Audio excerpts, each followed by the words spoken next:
কথা বলতে পারো? কি কথা বলো? শাঁখ বাজাতে পারো? ডাকো, গোপালকে ডাকো। এত ঘুরলে ছবি করবে কি করে? নাম ময়না। কাজ সকাল থেকে উঠে গ্রামের বাসিন্দাদের খোঁজ খবর রাখা, কথা বলা। তবে এই ময়না মানুষ নয়, মানুষের মতো কথা বলা একটি পাখি। কথা বলতে পারি? ওর জ্বালায় আমরা রাস্তাঘাটে যেতেই পারি না। কোথায় যাচ্ছ, কেন যাচ্ছ, শীষ দেবে, ডাকবে, কোথাও বার হতে দেবে না। ওর গান শুনলে অবাক, বাবা মা সবাইকে ডাকবে এক ধার থেকে, আবার গান করবে শীষ দিয়ে দিয়ে। ও আবার মানে ওর ইয়েটা জানতে গেলে ওকে ভালোভাবে ওকে যত্ন করে রেখে ওর কাছে বসেও সব কিছু শুনতে হবে।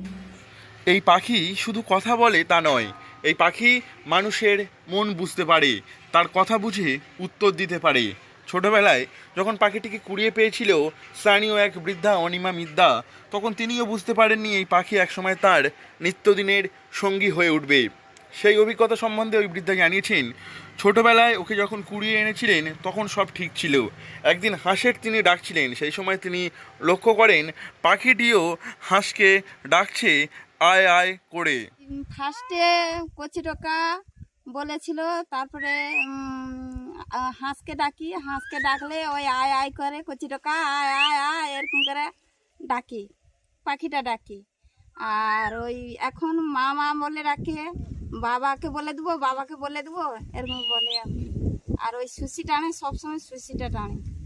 তারপরে এই রাস্তা দিয়ে লোকজন গেলে ওই বকর বকর করে। পাখির নাম? ওর নাম হচ্ছে ময়না।